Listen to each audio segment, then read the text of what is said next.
For all viewers who always follow our programs, we always broadcast here. Welcome aboard. Assalamu alaikum wa rahmatullahi wa barakatuh. Once again, this is Mzee Inganda Chizitomadiba in your face and on your screens, bringing to you live your lovely programs.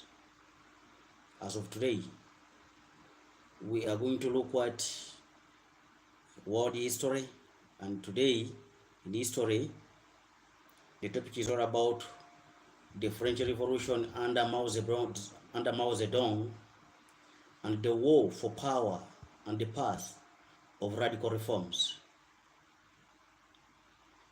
Briefly, we are going to get to know how Chairman Mao Zedong rose to power, how did he overthrow Shik, who was the leader of China during that time.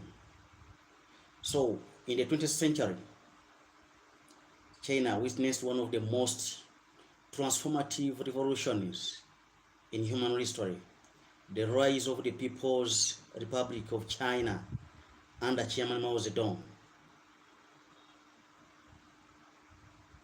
Mao's leadership not only shaped the modern China, but also redefined Marxist thought with Chinese characteristics.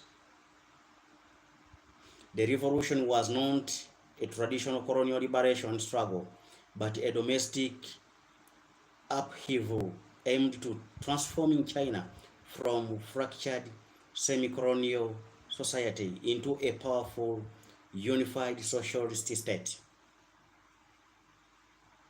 The revolution and the reforms that followed were rooted in the Marxist-Leninist ideology, but they took an unequivocally Chinese character under Mao's guidance. We have to recall that most of the revolutions that happened under Mao Zedong, or that happened under the leadership of Mao Zedong, were characteristics of Marxism. And say, oh, hi, Mr. Hi, Hangna. Yes, hi, please. Thanks for being on. Call a friend to call a friend to be alive. I always respect your messages, please, and I want you to follow closely. Thank you so much, please.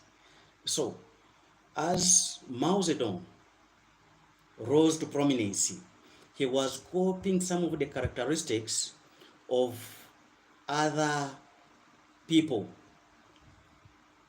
like Marxism and Leninism. Lenin, he was a leader of the Socialist Republic of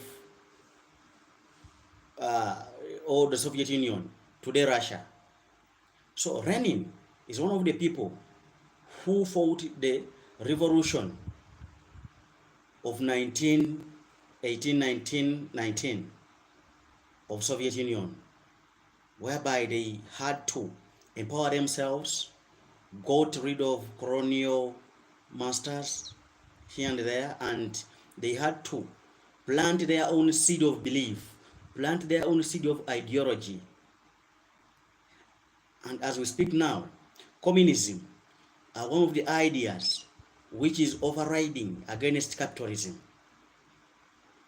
Then, most of the people, or most of the leaders who rose to power during that time, either through imposing a coup or through votes by their own populations, picked to run the Leninist way or the Marxist way of communism or socialism. In socialism, it meant that you first close yourself inside, try to make sure that you work so much to improve the welfare of your people, to improve the development of your people, to improve the basic needs of your people before you open up for other foreigners or for other outsiders to come and plug into your economy. And here are some of the people in the name of Mao who copied these ideas and had to put them in practice. When you go through and look at how Mao conducted himself, we're going to see or look at the war for power, the civil war and national liberation. Though not a war of independence in the classic anti-colonial sense, Mao's revolution was deeply nationalistic and sought to liberate China from internal corruption, warlordism, and foreign interference. You go on and look at Mao. Mao knew the weakness of his leaders. By then, Mr. Sheikh was the leader. His government was capitalized and characterized by people who were corrupt in nature. It was characterized by people who had to grab all the land because for them they were in line with the government, they are moving together. So most of the peasants lost land and they couldn't cultivate because they had to first hire land to carry out what we call agriculture. Now, when you go on and look at the fall of the imperial China and the rise of the revolution, you should know that during Kai-shek's time, Kai-shek was working hand in hand with the West and the Americans. And most of his allegiance, he always got orders and he could always first seek permission to do anything which can help his people from the West or from the American side. Now, his fall of the imperialistic government had to end up the Qing dynasty in the 1911. The 200 years of imperial system collapsed, leading to a power vacuum filled by warlords, regional divisions, and foreign influence. By 1911, you could easily realize that when this man in the name of Kai-shek rose to power, the country lost track. Most of its leaders who were cultural in nature had got grip of this government or their nation characterized by communism. And this communism led to the rise and the development of their country. Once their collapse happened and they had to get puppet leaders like a sheik, he had to seek allegiance from the West. It meant that China was going to move steps behind because the imperials only wanted to use this country as a base for raw materials for their industries, as a power base to rule over the Asian countries, because by that time it was always colonial time and it was the scramble and partition of most of the African countries and Asian countries. So this ignited the man in the name of Mao to rise up and reclaim their grandfathers' will and their grandfathers' dreams were resurrected. During this path, they had to form what we call the Chinese Communist Party. In 1921, this party, the Chinese Communist Party, was formed. And this party had its headquarters in Shanghai, inspired by the Bolshevik Revolution of 1918-1919 in Soviet Union. Mao Zedong joined the alley and became a significant theorist and a leader. When the Communist Party was formed in 1921, it had to attract very many people of youthful age, and one of these was Keshik and Mao with other groups. When they joined, because they were bright students who knew what they wanted, they rose to power very fast. They rose to prominence into this political party, the Chinese Communist Party, very fast, because they had the ideology of the communists in Russia through the Bolshevik Revolution, and this helped them so much to easily get aid from the Bolsheviks and other countries who were believing in communism. Now, secondly, they formed the first United Front, and later it was betrayed by their own friends. As they were using this Chinese Communist Party, they had to form United Fronts, but at the same time, as you know, when people are together, they will always disagree to agree. Oh, some people will always want to seek their own ambitions. And during this time, some of the friends of the Maos had to betray them. That is 1923 to 1927. The Chinese Communist Party with the Comintern, that is KMT, under the first United Front of Fight Warlords. However, in 1927, the Chiang Kai-shek turned on the communists in the Shanghai Massacre, beginning the Chinese Civil War. In 1927, you realize that when these people wanted to wage a war on the warlords, people who had taken regions, I can give an example in Africa. You will see that most of the countries like Congo, Sudan, and South Sudan, they are at war. At the same time, when you see Libya, they are at war. Most of the parts of these countries are controlled by warlords. Warlords, they have everything. They have machinery. They have their own army. They command a very big part. And they have authority from all over the world. You will hear some are funded by America, some are funded by Russia, some are funded by Saudi Arabia. So during that time of warlords, because they were well equipped and they had the machinery, it meant that it had to get people who were visionary of their country and where it's going. And these useful Mao Zedong and Kai-shek, when they formed the Chinese Communist Party, they had that idea of cracking down the Chinese warlords. But as time went by, some of them thought that they were much bigger than the others.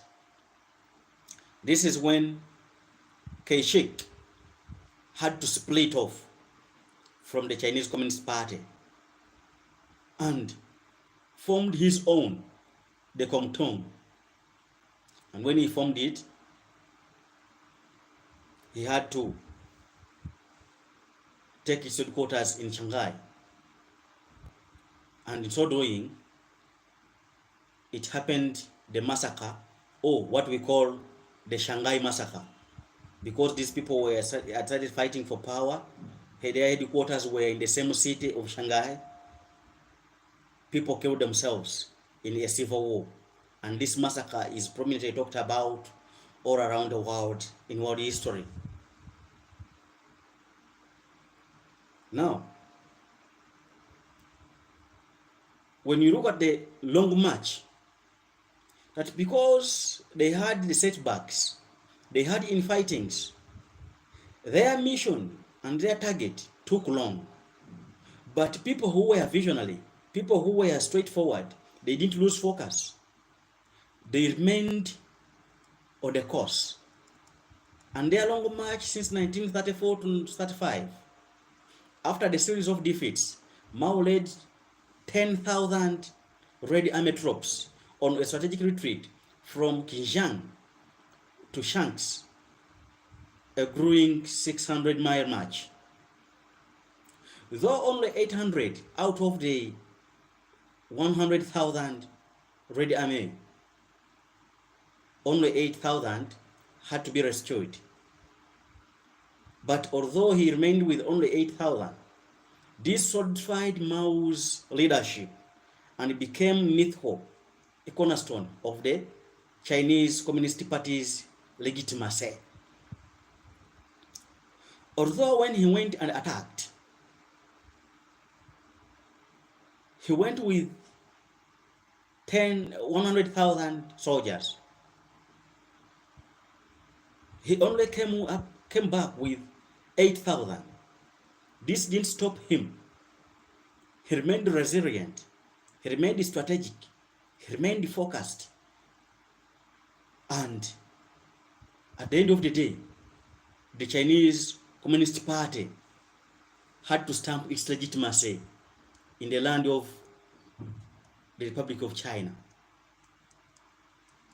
When you look at the second Sino-Japanese War, that is 1937 to 1945, Japan had to invade and forced another uneasy alliance between the Chinese Communist Party and the KMT, that is Kuomintang. During that time, China was very powerful. It was one of the power blocks, the biggest power blocks in the world, one of the superpowers in the world.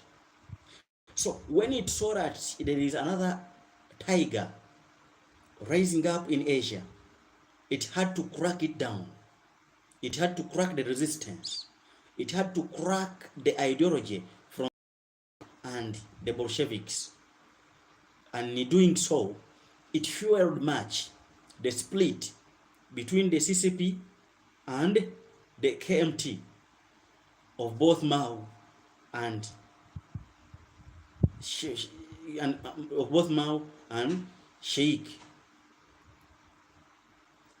Mao used this time to build support in rural areas and expanded the Red Army operations. That although this all happened, although he was forced to retreat, most of his army was killed, remained with a few. What he had to do, he had to go and talk to people in villages. The people in the villages, because this man was selling what we call a nationalistic idea, people in the villages believed in him. People in the villages had to give in their own children to join the Red Army. And in so doing, it led to what we call the resumption of the Civil War and the Communist victory of 1945-1949. After World War II, Civil War reignited in China.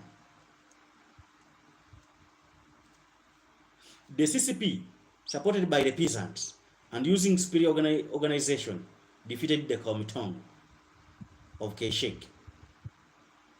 You know, it is always difficult to defeat an army or to defeat a troop which is being supported by most of the population in the country. And that's why you will see that most of the dictators will always want to crack down most of the opposition leaders who want to tap into the main population because they know what it means. They couldn't easily allow them to tap into that population. Then, because the CCP led by Mao had already tapped there, had already plugged into the population, had already plugged into the common men, they got that support in terms of money power, in terms of money, in terms of soldiers. Parents had to give in their own children to fight in this war. And that's why you see in 1945-49, the CCP or the Red Army of Mao Zedong had to defeat the KMT or the Kuomintang of Sheikh. The Kuomintang retreated to Taiwan, creating a division that persists to this day. Yeah, one person was asking me, What led to the creation of Taiwan? Through this internal fighting.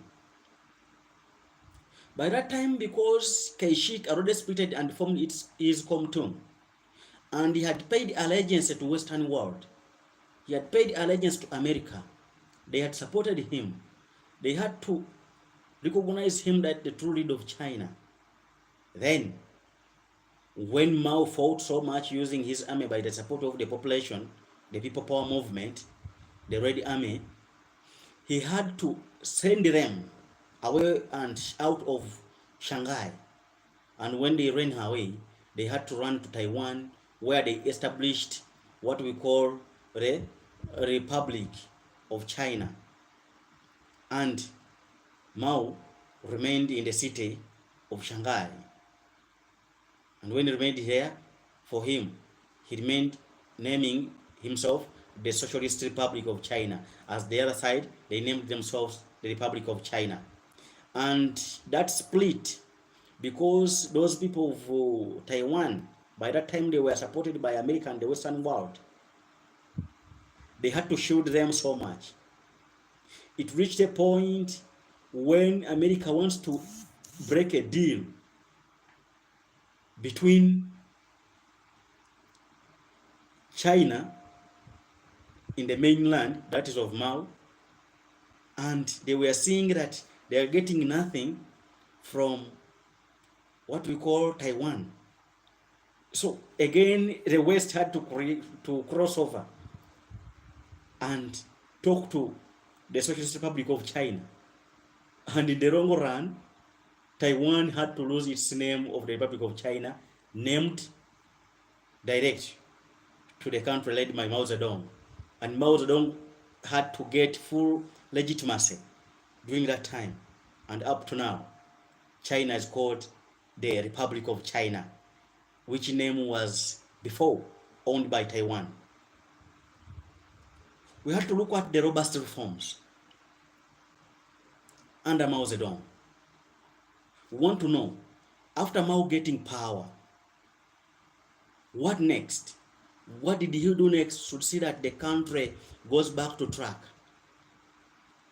In his reforms, after securing political control, Mao Zedong implemented a series of dramatic reforms to reshape China's political, economic, and social systems. These reforms were revolutionary in scale and rooted in his vision of classes, self-reliant socialist society. When he got to power, he had to bring up reforms which reflect the picture of a common man of China. These were political, social, and economical. When a common man plugs into the country, is he feeling his presence into the economy? Is he feeling the presence of leadership? Is he feeling the presence of the culture? This is what mainly Mao Zedong and his comrades wanted to look after so much. So we want to see the land reform and the class struggle. That is 1950, 1953. The agrarian reform law of 1950 led to the classification of land reform landlords and redistribution of land to poor peasants. Approximately 1 to 2 million landlords were executed or persecuted during the struggle sessions.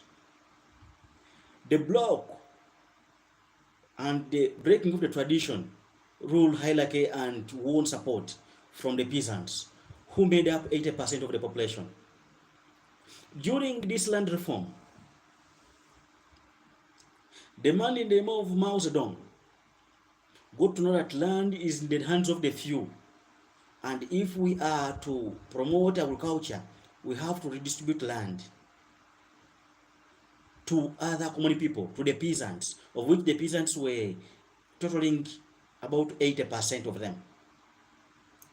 So he looked at this 1 to 2 millions of the warlords, of the landlords. It was a very small number compared to the peasants. So in that fight, very many landlords were executed because they had to fight back. In the execution, the government had to get this land and give it away to the peasants to carry out agriculture, because by that time China was under what we call severe hunger, and this severe hunger caused a lot of death. So as a government led by Chairman Mao Zedong or Mao Zedong, it had to strategize on how to utilize this big land to get agricultural products from there. In so doing, they had to distribute this land to what we call the peasants. The second reform was the first 5-year plan, that is 1953-1957. Modeled on Soviet central planning, the first 5-year plan emphasized heavy industrial infrastructure and state-owned enterprises. Using what we call the Bolshevik ideology, the man Mao made sure that most of the enterprises have to be owned by the country or the state, excuse me, had to be owned by the state. For example, infrastructure. For example, industries. For example, most of the state-owned enterprises like electricity boards, agricultural boards, and others, they all had to be owned by the government, the transport sector. And in so doing, government was doing it mainly to promote these sectors, to see that they are functional, one. To see that a common man is not cheated, that's two. To see that there is increase in production, to see that there is increase in the quality of production, to see that there is increase in exports, to see that there is balance of trade and the terms of trade align and easily plug in easily, to see that the country can move on in a very good economic way than before. Now, the major industries which were built and urban workforce expanded. When this government built up these industries, it made sure that most of the people are employed, the cities are built, industries are expanded, very big population is employed, and employing them, it means that there is increase in production, there is increase in income, there is increase in the cost of improvement in the cost of living, and there is increase in what we call the export earnings, because most of the products produced are of good quality, since government is done in control and not the private sector, whereby the private investor is always looking at his cardinal point of maximizing profits, but for the government is always looking at the proper welfare of its population. Agriculture collectivization began slowly through mutual aid terms and cooperatives, laying the groundwork for large-scale reform. In his 5-year development plan, he looked at agriculture. He made sure that most of the people in these villages had to come together to utilize this big land together, had to come to work into cooperatives, had to create small banks whereby they could easily save their monies to get bigger investments. For example, if they could come around a village of 200 people, these 200 people could use that land collectively. They get the products well monitored and of good quality, and these products are taken to cooperative societies. The cooperative societies can easily get loans for these people and can easily get fertilizers for these people from the central government. And in so doing, they were improving on the quality of these products. They're improving on productivity of these products. They were doing away from hunger, which had stricken this country for a long period of time. And people had to reap bread, had to start eating with a big spoon. That is Chairman Mao Zedong. We are going to see his policy, the 100 Flowers campaign. That is 1956, 1957. Mao briefly encouraged intellectuals to voice criticism. Let 100 flowers blossom. Let 100 schools of thought contend. Once criticism escalated, the campaign turned into a crackdown descent. Over 500,000 people, intellectuals, and critics were purged in the anti-rights movement that followed. In his third campaign or third reform of the 100 years campaign, 100 flowers campaign, at first, because he knew people were fearing to talk about his government, he had like to sweet talk them that, you know what, yeah, the intellectuals, you can talk about my government, you can direct us here and there, you can criticize us in the way we are doing things. People took it at advantage because there was some voices of resent in the carpets. It was like a bait to call these people, like when you want to get fish, either you get maize brand and it's food, you throw on water, then the fish has to come up to eat this food. So Mao and his group, they knew that there were voices of resentment down there. That's why they called on the intellectuals to come and criticize their government, to come and direct them on what to do. They wanted to crack down these ruminants. And people didn't read these signals. When they called them on top, people said, yes, this is the right chance. They came up to voice up. And when they voiced up, they were totally cracked down by Red Army. Most of them were killed. Over 500,000 people were killed. And during this killing, again, the voices had to go under the carpet, under the tables. And up to date, you cannot easily talk about the government of China in a bad way when you're in China. The authority is so much vigilant about who is talking what and what is he talking. This is the government of Chairman Mao Zedong. Then, his fourth policy or reform, the Great Leap Forward of 1958-1962. This was one of the Mao's most ambitious and disastrous experiments.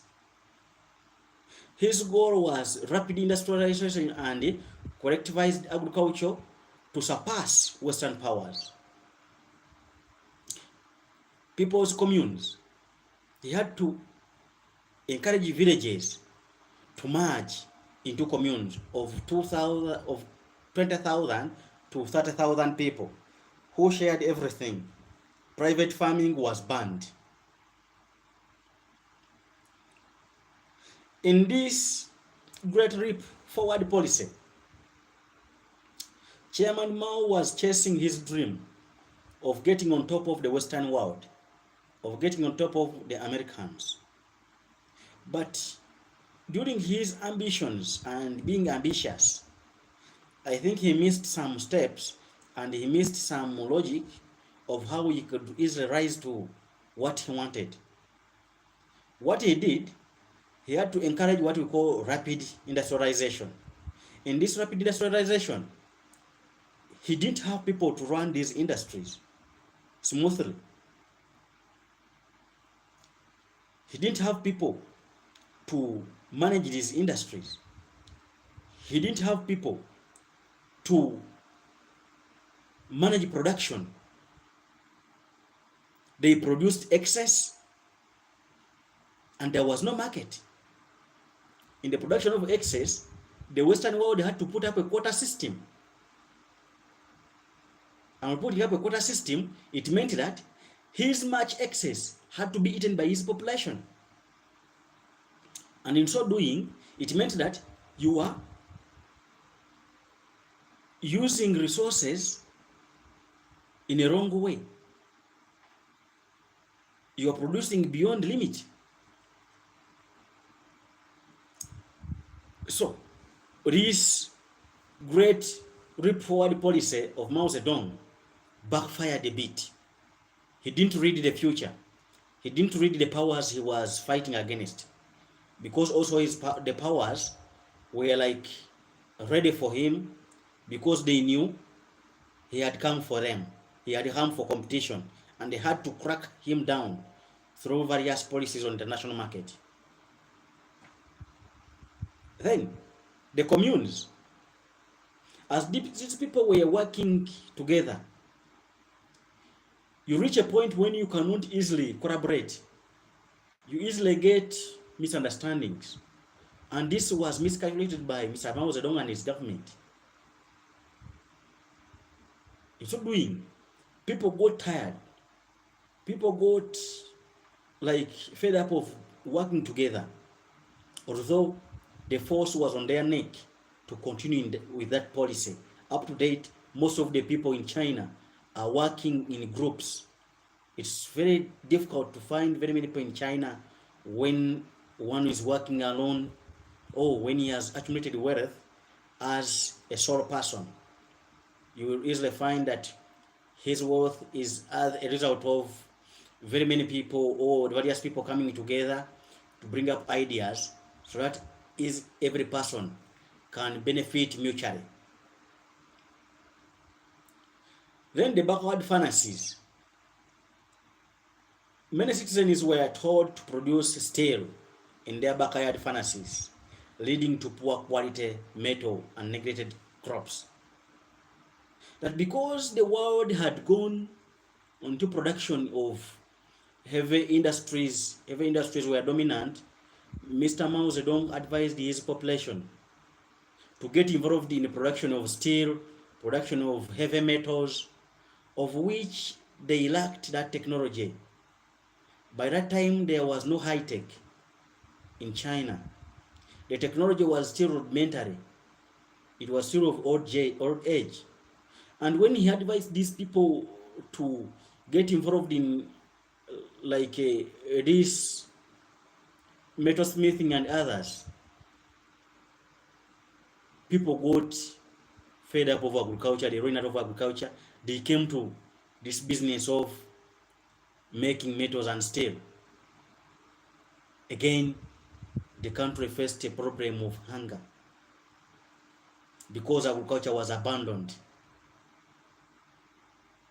When they abandoned it, also the government had to turn another eye on these heavy industries, and agriculture was left dying.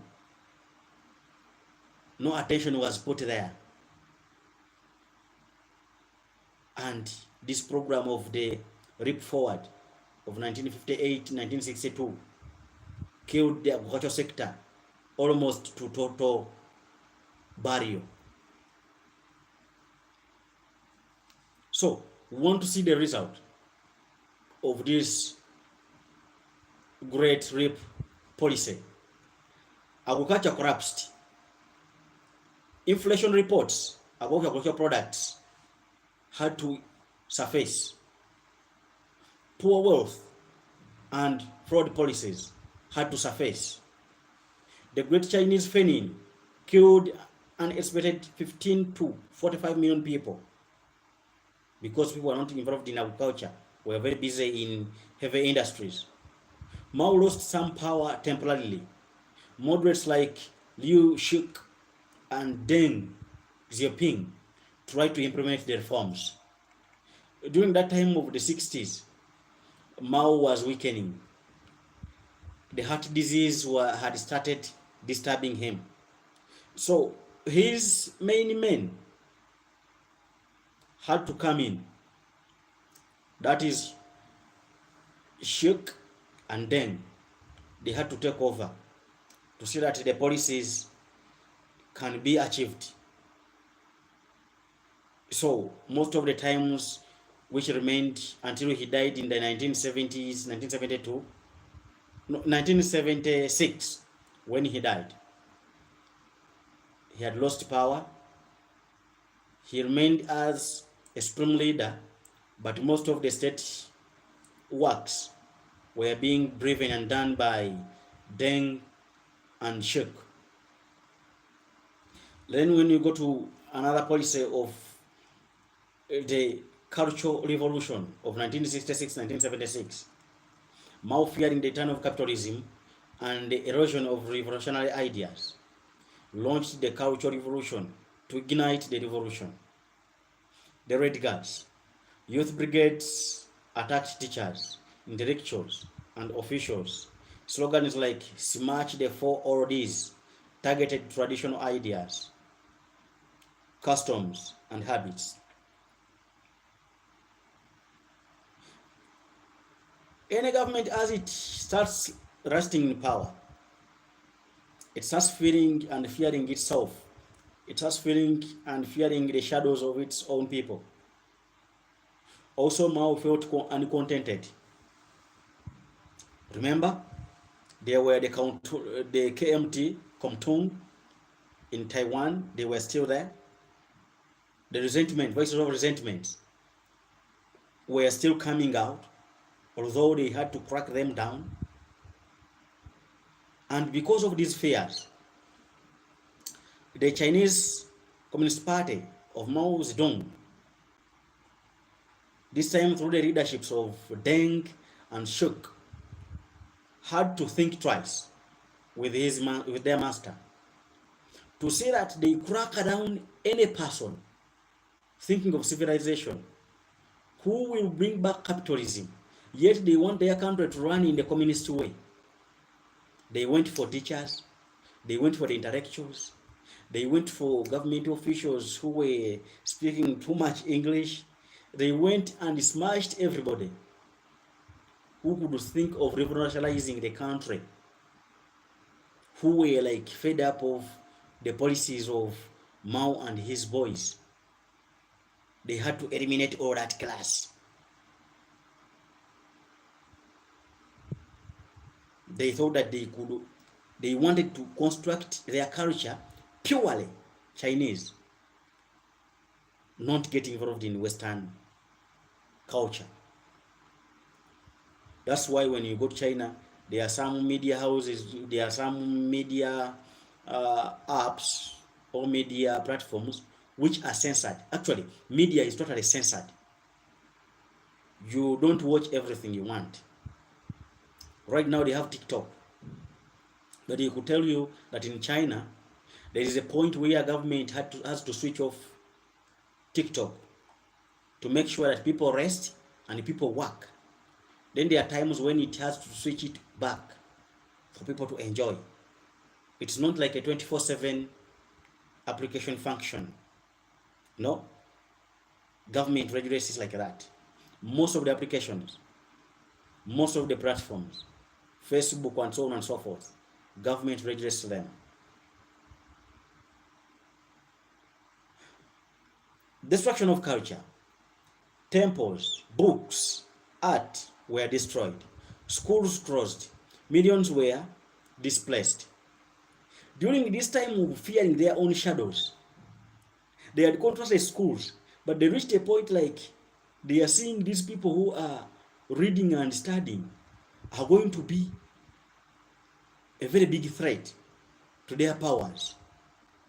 So they had to cross everything. You cross the schools, destroy the temples, destroy everything, which can easily reflect the history,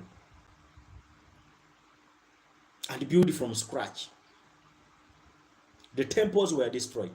Everything was destroyed. To see that they have to create a new culture, to cultivate a new culture in the existing population. And this was meant to send fear into the hearts of the Chinese and indeed it worked. The purges. Senior leaders like Yu Shuk and Deng Xiaoping were purged. The military under Liu Bao eventually restored order. You know, there is this saying of government eats its own children. Mao reached a point when he's seeing his boys, Shuk and Deng, when they are scaring his power. And what he did, he had to create another force within government or another force within the military. And this time, it was under Lin Bao. Lin Bao had to crack down his seniors. That is Deng and Shuk. He had to kill them. And when he killed them, he had to restore some sort of order. Because these two had started like trying to reshape these reforms back to see that they can move with the modern world, of which their master didn't like, although he was still sick. Through his young boys, the Bazuku, he had to see that the rise of Deng and Shuk cannot happen. And due to the creation of his young boys, led by Ren Bao, they cracked down the seniors. Most of the governments, especially around Africa, they do this. A person takes on government through a coup with his friends. After 2, 3, 5 years, he feels insecure that his own friends can easily take him over. Then what he does, he creates a force within a force. And creating a force, now this force starts fighting his comrades. They kill them, they exile them, they make sure that they don't enjoy any privilege. Even they make them retire from the main army. So this is what Rebao did through the command of his master. Chaos and economic decline. The economy slowed down, education stagnated, and millions suffered human rights abuses. Because this new generation of Lin Bao rose to prominence through empowerment by their supreme leader, Mao Zedong, very many people died. Everybody whom they thought like is going to scare their leader, or is like a danger to their leader, was cracked down. These people, the intellectuals and others, were cracked down. Leaders who had some soup in them were killed, were executed. And this created a power vacuum. The country ran to chaos. People were no longer working. Because the boys, led by Lin Bao, were like bees. They were stinging everybody who was having, or who looked to be having, a green eye to their boss, Mao Zedong. Mao maintained his supreme authority until his death in 1976. And during his death, we had to go through a transition. And we want to see his ideology and legacy. We want to see when a person lays in power, there is what we call the ideology. His ideology of his name, or his policies are named after his name. So we want to see the Maoism. How did it impact on China? Mao's adaptation of Marxism emphasized the rural peasants instead of urban patriots and the revolutionary base. When it led to power, government thought that people in the villages, they mean a lot. And these people in town, it is not much. They didn't care much of them. And By that time, the industries were not given much, like a much audience. And when Mao again turned an audience to heavy industries, again he had to forego agriculture. So everything was crumbling down during his reforms. We want to see the cult of the personality. When Mao delayed in power, he became a cult. People were like praising him as God. People thought like when you are talking in your house, Mao is outside hearing you. Oh, Mao is on your door hearing you. So people started worshipping his images, started thinking that Mao is a little god, started making posters and putting them on their houses to show that they are in allegiance with Mao. They created what we call the little red books to read about Mao. The public rituals started. For example, people creating birthdays for Mao. All these were a result of fear of Mao's boys, led by Lin Biao, who were very dangerous, very lethal, very thorough when it came to abusing human rights, when it came to cracking down voices of resentment. His thoughts became official doctrine, and a dissent was not tolerated. Whenever Mao could make a decree, whenever Mao could say that this policy is going to work, all his words were like read like a dictionary, read like a Quran or Bible. So it created much fear in people. Voices of dissent were not tolerated, and almost the country was running to chaos. During his time of Maoism, we are going to see a mixed historical judgment. Mao is created with a unifying China, modernizing it in many ways, and giving it a sense of national pride.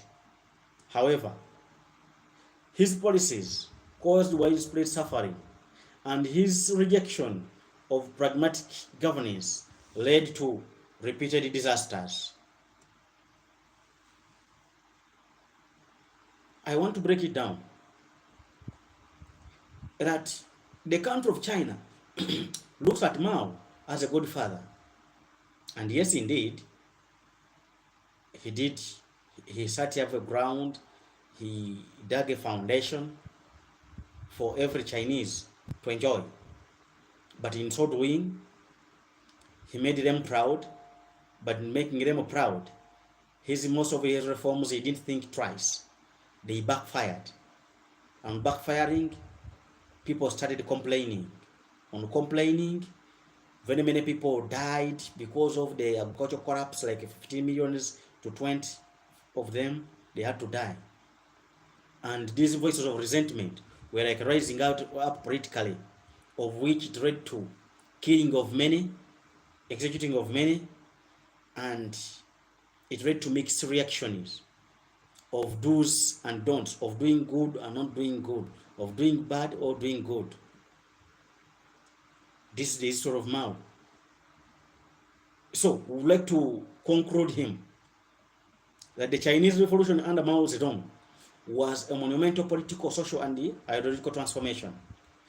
It replaced a fragmented semi-colonial society with a unified Soviet state, but at a tremendous human cost.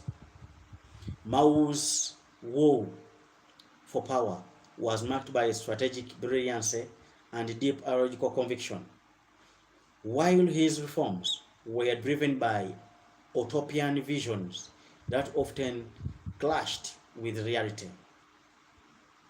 Mao's legacy remains complex.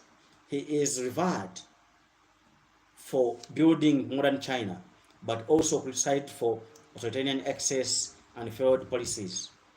Nevertheless, the revolution path he forged laid the foundation for China's rise.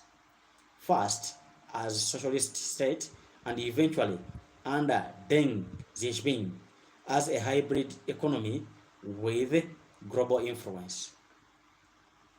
When you look at Mr. Mao Zedong, although he had mixed reactions from the population and from outside the world,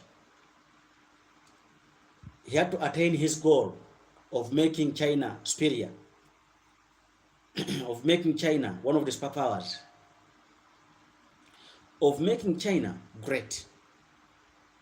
But during the making of it great, he used the policies which he didn't think about them twice. Some of the policies backfired, but he ended up going on with them, of which a point reached in the long run, they had to work out. But during this time of operation, the voices of resentment were stepped on. He didn't allow any opposition. Most of the people were killed. The opposition were killed. Kai-shek, who was the leader of Taiwan, or the Republic of China in Taiwan, was exiled. Most of the people in the government of Kai-shek were looked all around and were being cracked down. Later, America came in to protect those people in Taiwan. I want to end here. Thanks for the good time you have offered to me. Thanks for always being on. Hangatha, Angastrina 14. Thanks for being around. And I would like to tell other friends to subscribe, to always come watch our content, to comment, to give us a brief on where to improve and where not to improve, or what we should bring on board, or we will welcome them. Thanks so much. Assalamu alaikum wa rahmatullahi wa barakatuh. God bless you. A good night to all people who are in various countries of the night. A good night to other people who are in other countries where I am and it's still day. Thank you so much. Assalamu alaikum.